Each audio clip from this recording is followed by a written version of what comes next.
지금 이 시대는 남자들이 남자들의 역할을 제대로 못하고 있는 것 같습니다. 사사시대요.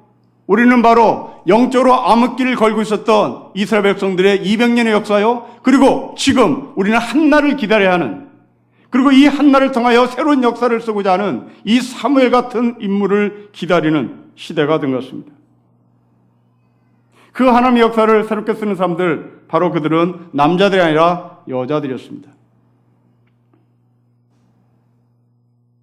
한나의 가정, 그 가정을 통하여 하나님은 무너진 이스라엘의 공동체를 회복시키는 하늘의 역사를 우리에게 보여줍니다.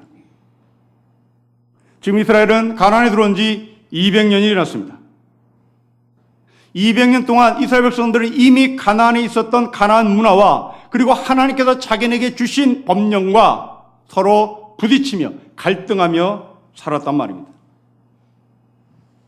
여기서 이 한나의 동서, 두 번째 부인 브닌나는 바로 가나안 문화를 대표하는 여자였겠죠. 그리고 이스라엘의 문화와 이스라엘의 법령과 이스라엘의 신앙을 대표하는 사람을 한나라고 표현하면 되겠죠. 근데 놀랍게도 이 이스라엘 대표하는 한나는 아이를 갖지 못했습니다. 가나안의 문화를 대표하는 브닌나는 풍성하게 자식을 낳기 시작했습니다.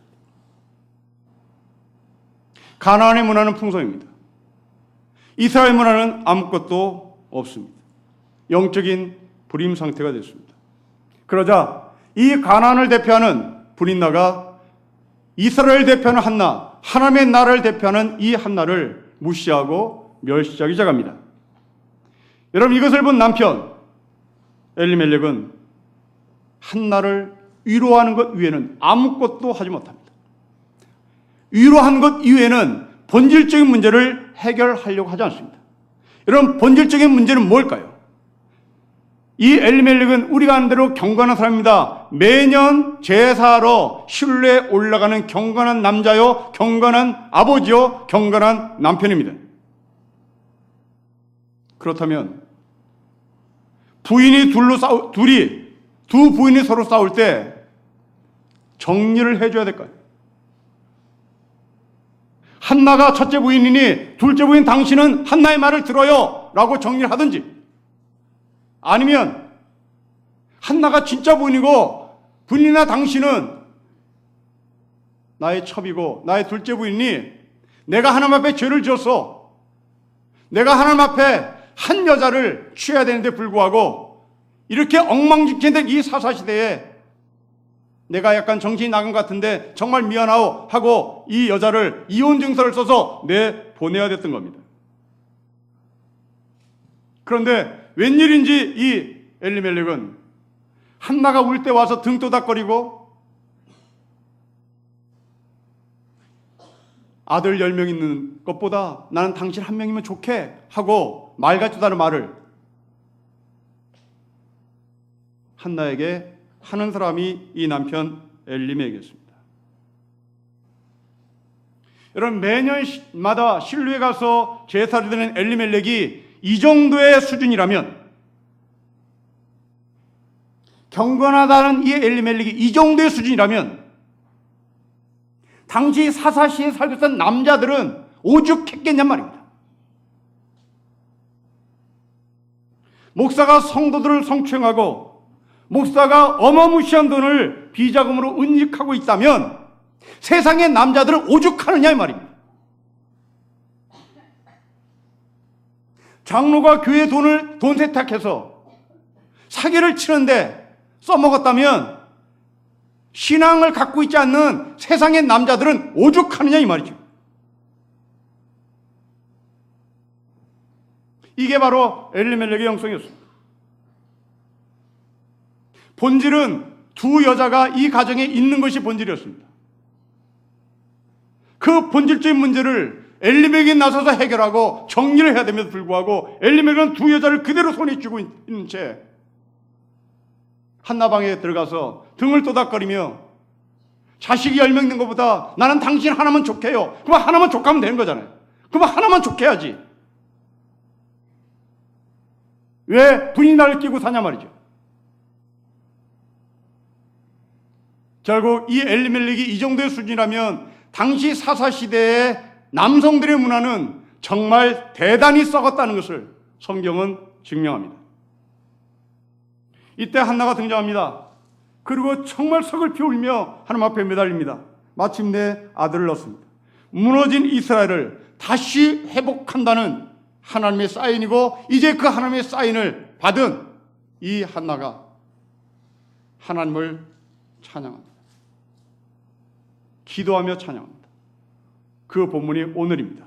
여러분, 오늘 이 본문을 전체 관찰해 봅시다. 여러분, 1절을 우리 다시 한번 읽겠습니다. 시작. 한나가 기도하여 이르되 내 마음이 여러 말미암아 즐거워하며 내 뿔이 여러 말미암아 높아졌으며 내 입이 내 원수를 향하여 크게 열렸으니 이는 내가 주의 군으로 말미암아 기뻐함이니이다 라고 기쁨으로 기도하고 찬양 같은 기도를 합니다.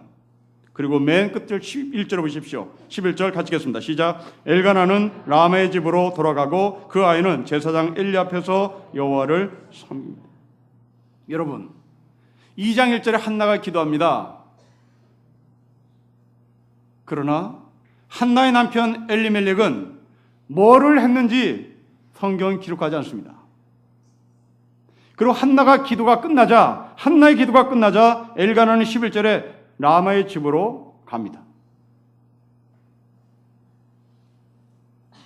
아들 사무엘은 집을 가지 않고 제사장 엘리 앞에서 하나님을 섬깁니다. 여러분, 11절을 가만히 뜯어보십시오. 실로에 남겨놓고 가는 사무엘을 보며 아버지 엘리멜렉은 사무엘을 안아주었다라는 말도 없습니다. 사무엘아 어떻게 사니? 라고 걱정하는 말도 없습니다. 그냥 갔습니다.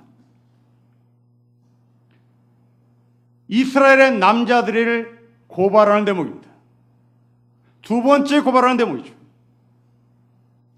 그렇게 매년 실로를 향해서 기도하러 갔던 이 엘리멜렉이 아들이 실로의 기도처에서 하나님 앞에 기도하는 모습을 보지도 않고 그 아들을 축복하지도 않고 횡 집에 가버립니다. 동시에 성경은 이 엘리멜렉과 사무엘을 단절시키고 있습니다. 엘리멜렉 집으로 갔다. 사무엘은 실로의 기도처에 있다. 완전히 분리시켜 새로운 세상, 새 시대가 도래했다는 것을 확인합니다. 하나님은 이렇습니다. 하나님은 질질 끌지 않습니다. 하나님은 칼같이 잘라냅니다. 엘리멜렉아, 너는 끝났다. 나는 이제 새로운 역사를 쓰겠다. 너 그냥 집으로 가라. 너는 사무엘과 악수할 필요도 없다. 너는 사무엘의 머리를 써줄 필요 없다. 사무엘과 너를 연결시키지 말아라. 사무엘은 내가 책임진다. 사무엘을 내가 손에 쥔다. 나를 통하여, 하나님은 사무엘을 통하여 하나님의 새로운 역사를 쓸 것이라는 겁니다. 여러분, 그렇습니다. 이 하나님의 역사는 여인의 기도를 통하여 사무엘을 이 땅에 보내셨고 그 사무엘을 통하여 하나님의 역사가 새롭게 시작되는 겁니다. 여러분들은 분명 자녀들을 위해 기도할 것입니다. 한나의 기도를 근거로 여러분의 기도를 확인해 보십시오. 한나는 엘리멜렉의 족보를 이어달라고 기도하지 않습니다. 한나는 제사장이 되게 해달라고 기도하지 않습니다. 한나가 오직 기도하는 기도의 내용은 하나님의 사람이 되게 해주세요.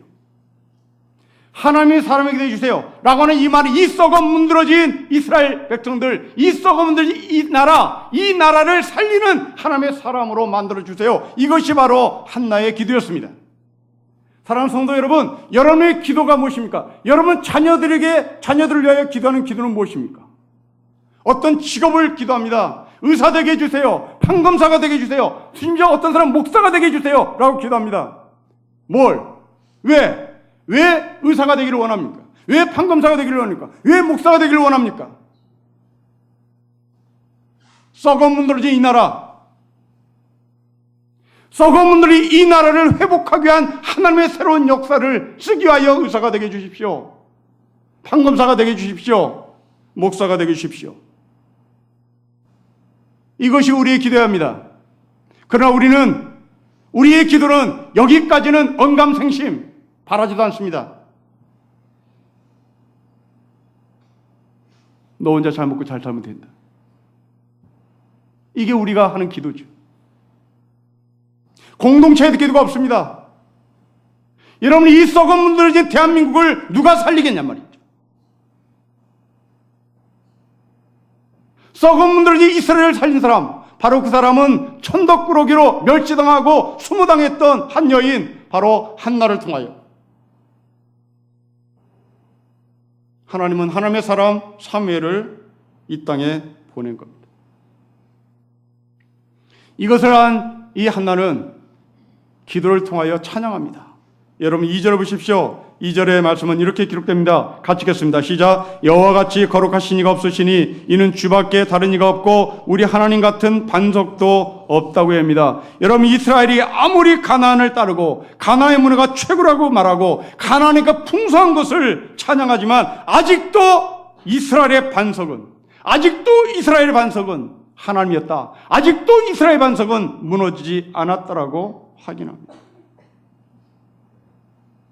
아무리 우리 앞길이 보이지 않는다 할지라도 하나님은 여전히 우리의 반석이 된다는 말입니다. 소망을 놓치지 않는 한나의 기도입니다. 제가 늘 소망을 여러분들에게 말씀드릴 때마다 즐겨 사용하는 한 시가 있습니다. 바로 그 시는 김규신 선생이 쓴 조화라는 시입니다. 일제강점기 때 이 나라를 어떻게 살려낼고 고민했던 그 김규신은 조화라는 시에서 이렇게 고백합니다. 조화라는 단어는 개구리의 죽음을 슬퍼한다는 말입니다. 김규신은 산속에 들어가 기도하는 습관이 있었습니다. 자기의 기도처는 조그만 연못이 있는 산속이었습니다. 그 연못 속에 개구리들이 살고 있었습니다. 겨울이 되었습니다. 그 개구리들이 겨울잠을 자러 깊이 들어갔습니다. 한겨울이 지나 김규신은 과연 저 연못에 있는 개구리가 죽었을까 살았을까 염려가 됐습니다. 얼음이 녹기를 기다리며 또 기다려봤습니다. 김규신의 눈에는 연못 살고 있는 5마리의 개구리가 죽지 않고 떠오르는 것을 봤습니다.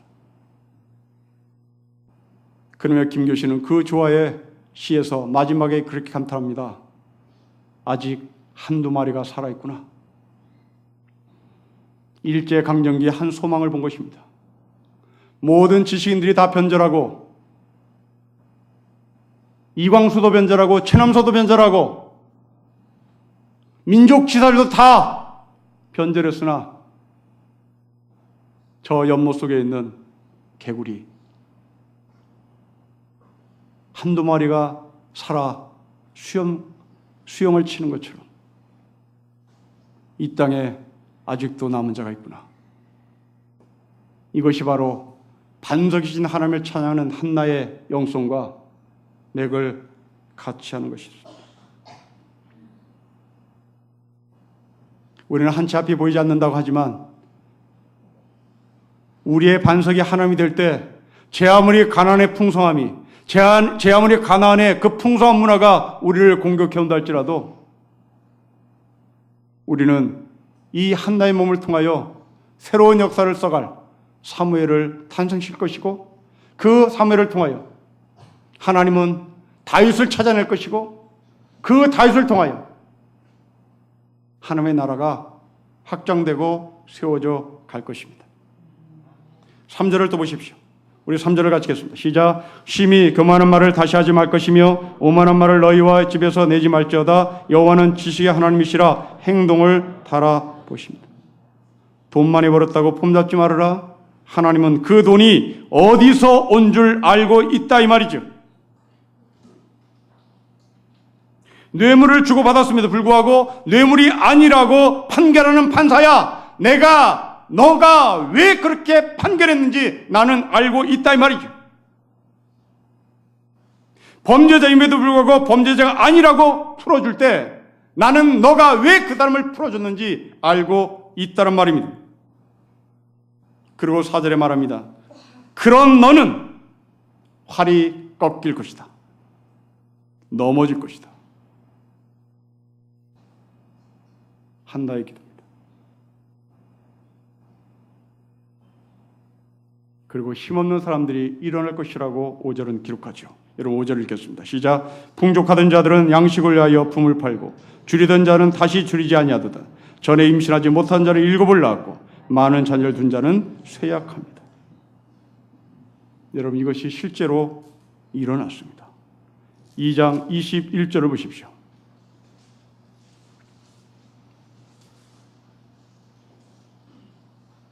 여호와께서 한나를 돌보시다 그로 하여금 임신하여 세 아들과 두 딸을 낳게 하셨고 아이 사무엘은 여호와 앞에서 자라고 있습니다. 한나의 몸에서 아이를 낳지 못한 한나의 몸에서 6명의 자식이 태어납니다. 물론 오늘 본문 5절에는 7을 낳았다고 합니다. 서로 일치를 하지 않습니다. 저는 이것이 왜 그럴까 질문했습니다. 왜 7명을 낳는다고 얘기했는데 한나의 몸에서는 왜 6명이 태어났을까? 저의 자의적인 해석입니다. 하나님은 그 한 자리를 비워놓고 우리 중에 그 한 사람을 찾고 있는지도 모릅니다. 하나님 앞에 바로 서야 할 그 한 사람이 한나가 완성하지 못해 그 빈자리를 놔둬두고 아마도 우리 신림교회 교인들 가운데 누가 이 썩어빠진 대한민국에 모두가 다 돈 처먹고 도망가고 나라 망가뜨리고 어떤 누구도 나서지 않을 때 하나님은 누가 할래?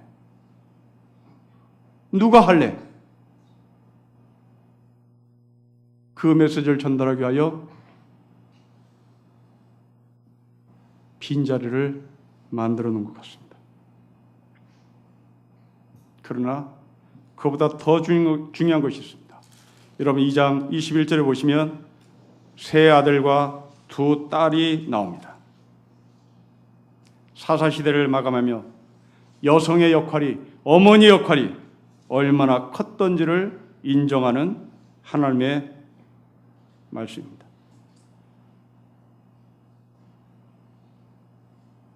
이어서 7절을 보십시오.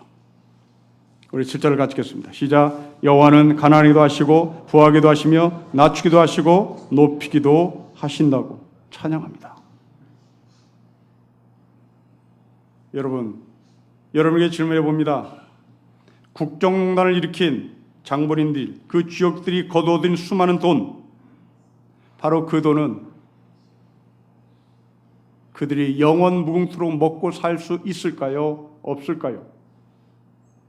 그 질문에 여러분 답을 하셔야 합니다. 하나님은 분명히 말씀합니다. 그거 없어진다. 그건 없어진다.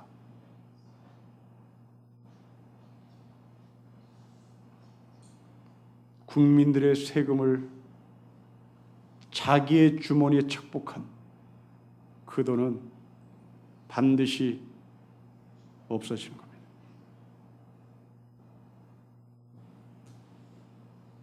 부한 자를 내치고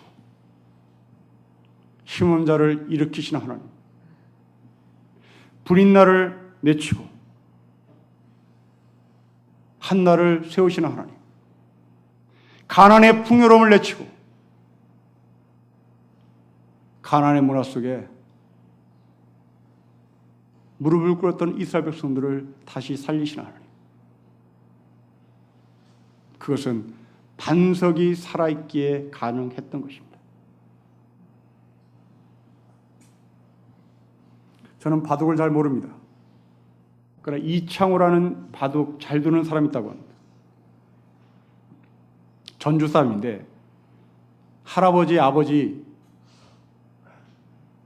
2대를 걸쳐서 전주에서 60년 동안 시계방을 운영했답니다. 이창호는 어릴 때부터 시계 초침 소리를 들으며 자랐답니다. 그리고 바둑을 배우게 된 이 이창호는 시계 초침 소리가 들릴 때마다 자기의 어릴 적 기억이 떠올라 신이 나기 시작합니다. 바둑은 시간 싸움입니다. 바둑은 초싸움입니다. 마지막 승부수를 던질 때 바둑을 두는 두 사람 앞에 초침 소리를 들려줍니다. 대부분의 사람들은 그 소리를 들으면 시간에 쫓겨 긴장하고 바둑을 허튼 곳에 둔답니다. 그러나 이창호는 어릴 때 늘 아버지, 할아버지가 시계수를 하며 들었던 그 초침 소리가 쫓기는 것이 아니라 신남이요, 기쁨이요, 오히려 평정심을 더 찾는 계기가 된답니다. 만일 그 이창호 기사가 자기 아버지의 직업, 자기 할아버지의 직업, 시계방을 하는 것을 부끄러이 여겼다면 그 사람은 바둑 기사가 된 이후에 그 초침의 능력을 10분 발휘하지 못했을 겁니다. 이렇게 별 볼 일 없는 직업조차도 하나님은 멋지게 쓰셔 한 개인의 멋진 바둑의 기사로, 전문가로 세우십니다. 오늘 본문에서 우리가 읽었던 이 한나의 기도, 이 기도에 공통점이 있습니다. 1절부터 11절까지 하나도 부드러운 찬송이 없습니다. 대단히 과격합니다. 대단히 급진적입니다. 부자들을 무너뜨리고 가난한 자들을 일으켜 세우신 하나님. 빈부의 찬이 있어도 그 분벼채는 영원하지 못하다고 외치는 이 한나의 찬양. 상류층들의 신분이 영구히 지속되지 않을 것이다. 그 가진 자들의 교만을 용납하지 않겠다신 이 하나님을 향한 찬양을 한나는 하고 있습니다. 기도를 마친 한나는 이제 집으로 돌아갑니다. 새 시대 선구자로 무거운 책임을 져야 하는 아들 사무엘을 실로에 남겨놓고 한나도 집으로 갑니다. 그런데 11절을 다시 보십시오. 한나는 집에 갔다는 말이 없습니다. 물론 한나는 집에 갔겠죠. 그러나 성경은 한나가 집에 갔다는 말을 일부러 생략합니다. 왜요? 이게 어미의 심정이니까요. 이게 어미의 심정입니다. 집에 가 있으나 마음은 사무엘 옆에 있는 겁니다. 사무엘은 앞으로 이 썩어 문드러진 이스라엘을 회복시켜야 할 책임 있는 사람입니다. 인생 다 산 한나는 이렇게 과격한 찬송을 해도 죽으면 되지만 아직 인생을 창창히 살아야 할 이 사무엘이 자기처럼 이런 찬송을 해야 되고 자기처럼 이런 설교를 해야 하는 겁니다. 어머니로서 얼마나 힘들었을까요? 어머니로서 이 아들을 놓고 집을 떠나야 하는, 이 아들을 놓고 발을 돌려야 하는, 집을 향해서 발을 돌려야 하는 이 한나의 마음은 대단히 무거웠을 겁니다. 그래서 성경은 이 한나의 마음을 헤아려 한나는 집에 갔다는 말을 하지 않습니다. 사무엘 옆에 여전히 있는 것이죠. 모든 남자들은 다 떠났으나 예수의 무덤을 끝까지 지켰던 여인들처럼 이 한나는 마음은 항상 사무엘 곁에 있었던 겁니다. 그러나 남편은, 아버지는 어떤 행동을 우리에게 보여주지도 않고 그냥 집으로 가버립니다. 그렇습니다. 남자들이 힘을 발휘하지 못할 때 여인들은 부끄러움을 무릅쓰고 역사를 바꿔놓습니다. 성추행 현장에 있었던 수많은 남자 검사들이 숨지고 있을 때 한 힘없는 여성 검사는 법조계의 역사를 바꾸고 있습니다. 모두 숨지고 있을 때 생명을 잉태하는 여성이 죽은 이 세상에 생명을 불어넣고 있습니다. 그리고 놀랍습니다. 한나는 이 이후로 등장하지 않습니다. 이름 없이 빛도 없이 조용히 그 자리를 비킵니다. 우리의 어머니입니다. 우리 어머니들이 늘 이렇게 사셨습니다. 사랑하는 성도 여러분, 우리 안에 브닌나와 한나가 늘 싸우고 있습니다. 세속과 거룩이 싸우고 있습니다. 가나안과 이스라엘이 싸우고 있습니다. 서로 대결 구도에 들어갔을 때 우리는 번번이 집니다. 가나안의 문화는 대단히 힘이 세고 풍요롭기 때문입니다. 그래서 그들은 우리의 신앙을 멸시하고 우리의 신앙을 손가락질합니다. 이럴 때 우리가 나가야 할 기도의 자리는 바로 하나님 앞입니다. 우리의 기도를 하나님께서 받으시고 한나에게 하나님의 뜻을 보여줬듯이 우리는 그 하나님의 뜻을 반드시 보여주실 것입니다. 그때 우리는 한나처럼 찬양하는 겁니다. 내 반석은 세상이 아니라, 내 반석은 브닌나가 아니라, 내 반석은 가나안이 아니라, 내 반석은 천지를 창조하신 하나님. 우리가 이것을 안다면 나를 통하여 하나님의 역사가 새롭게 써질 것이라는 소망을 놓치지 않을 수가 있습니다. 또한 이름 없이 빛도 없이 섬겼던 우리 한국계 여성들, 그리고 이름 없이 빛도 없이 가정을 책임지고 자식들을 잘 키워낸 바로 우리 어머니들, 그럼에도 불구하고 내가 다 했다고 전면에 나서지 않는 이 한나의 마음을 가진 귀한 여성들, 하나님은 이들을 꼭 기억하셔 사무엘을 이어 5명의 자식을 탄생시키는 풍요로움과 풍성함을 주실 것입니다. 이름 없이 빛도 없이 자식들을 잘 키운 여러분들을 정말 진심으로 축복하고 여러분을 통하여 또한 여러분 자식들을 통하여 하나님의 새로운 역사가 분명히 새롭게 쓰여질 것을 주의 이름으로 기대하며 축복합니다. 기도하겠습니다.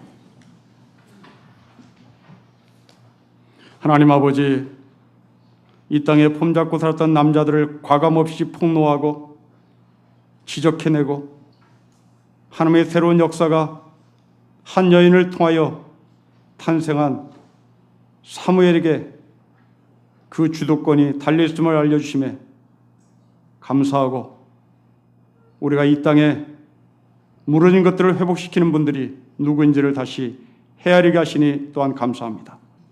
아버지 하나님, 이 땅의 성문화를 타락시킨 남자들, 그들이 잘못을 회개하고 반성하고 나오지 않는 이때에 그것을 폭로하고 나선 여성들, 바로 그들을 통하여 이 나라의 새 역사가 지어질 것을 기대합니다.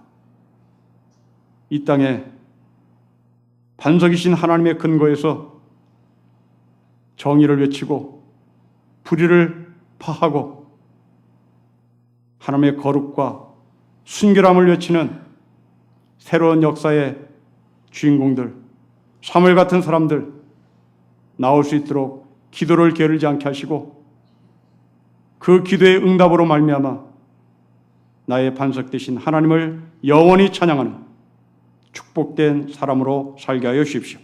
주 예수 그리스도의 이름으로 기도합니다. 아멘.